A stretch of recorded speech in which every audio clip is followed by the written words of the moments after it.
So, house update. Our house, that is. We are in. We have officially moved in, spent the night a couple times now, and it is a good feeling to finally be in because it has been a journey. So, to give you an idea of the timeline, we closed on the 30th of September. Promptly the very next day after closing, flew to Colombia to go to a friend's wedding. Hey, Dre. So that was awesome. Then got back and then dove head straight into getting the house ready, right? Which to us, when we first did the analysis and tried to figure out like what's the house going to need, we were like, okay, it's going to need paint and some new fixtures. Good to go. So my wife and I bought all the materials, started getting ready for paint. Literally the very first scraper push, like to prep the paint, we push the scraper on the wall and it goes all the way under like a giant bubble of paint. And this is like the one of the main walls in our master bedroom, and we're like, okay, so that wall is going to need a lot more because that was basically like a lot of evidence of like some like humidity that had been in the wall, and that's why the paint had just like bubbled off. And we're like, okay, that's a weird surprise, but let's try this other wall. And we did it on another wall, same thing.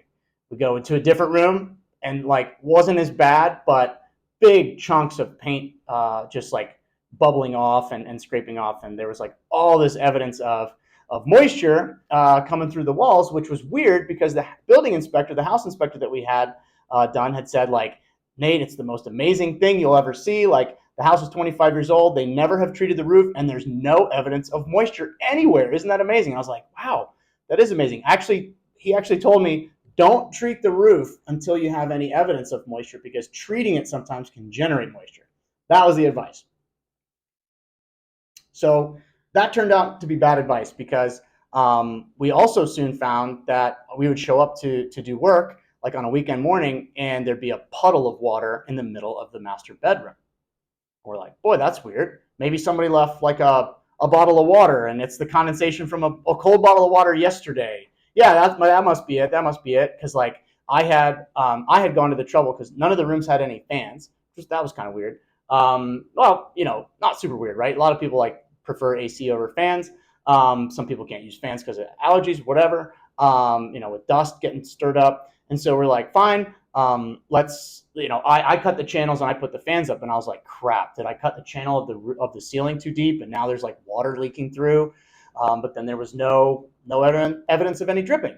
And so like that was a head scratcher. And every couple days, like this puddle would appear in the middle of the master bedroom, and I could not for the life of me figure out where it was coming from. Turns out, yes, the roof had never been treated, and the drains on the top, like the pipe where it's supposed to drain out of, is a little bit too high, so the water would just like pool and puddle there.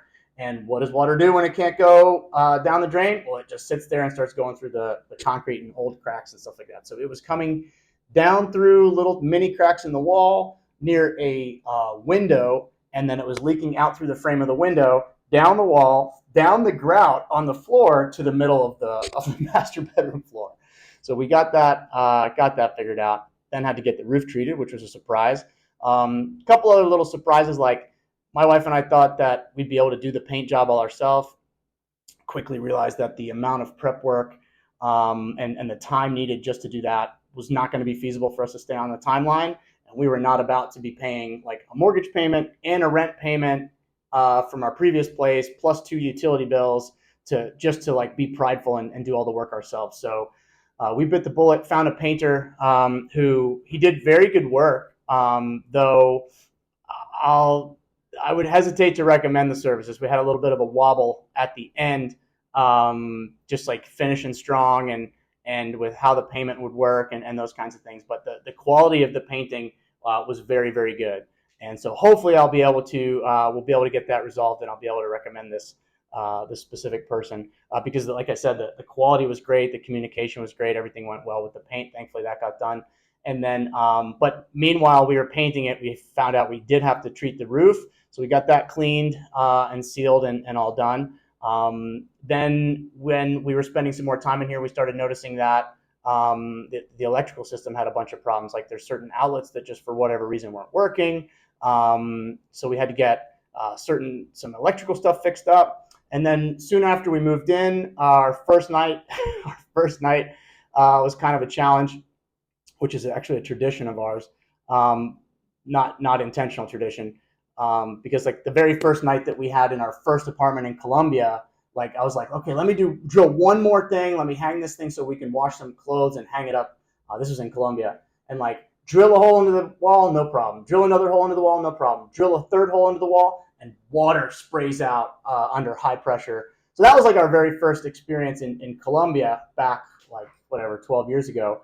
And so our first night in the new house, keeping the tradition, was like we go to take a shower and there's like barely any water pressure in the shower.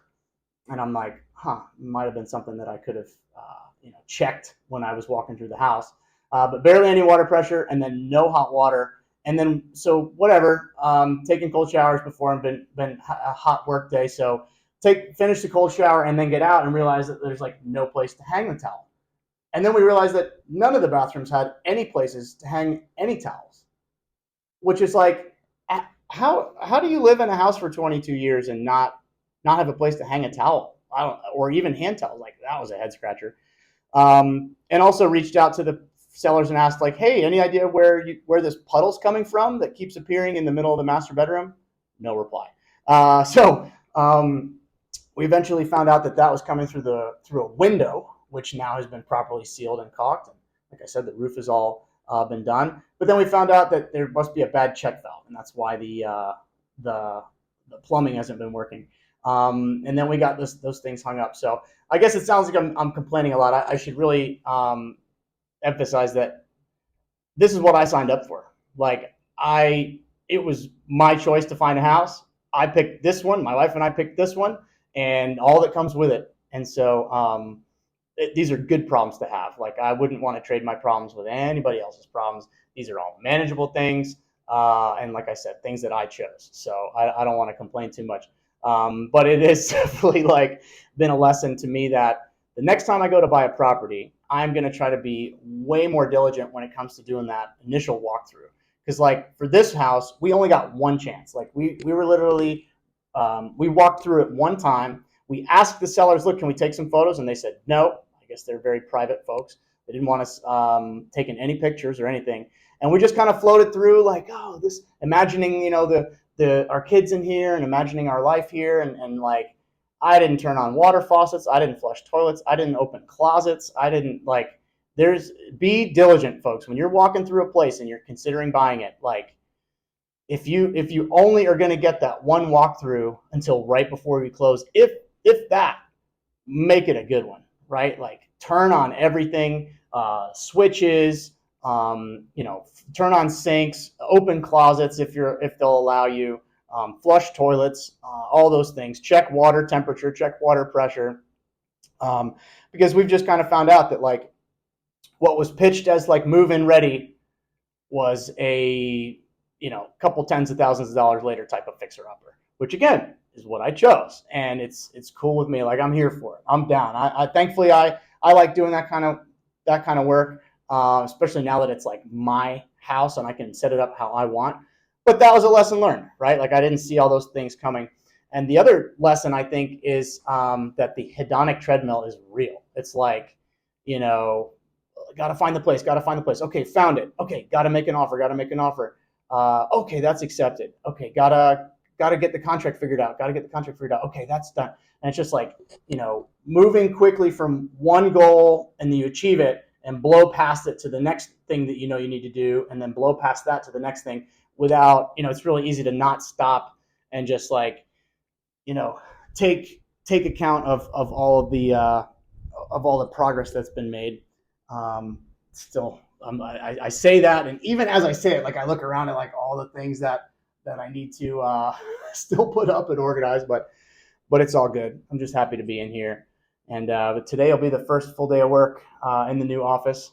Still got some stuff to set up, but it's all good. It's going well. So, but I'll put some. Big shout outs to a couple people here.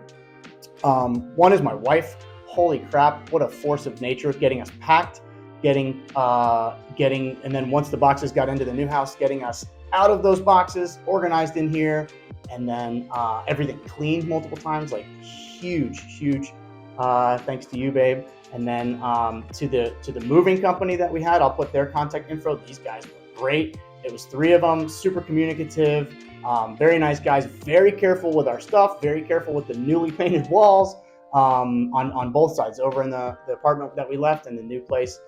Super good team, and I think a very reasonable price. So I'll put their contact information in the description. And then a huge thanks to my in-laws. They were watching the kids for us, and then they kicked in with some gifts, some very generous gifts. And so thanks to you guys as well. But no, huge process. It is a marathon, not a sprint. We still got some things to do to get set up here, but just happy to be in. So anyway, that's the update.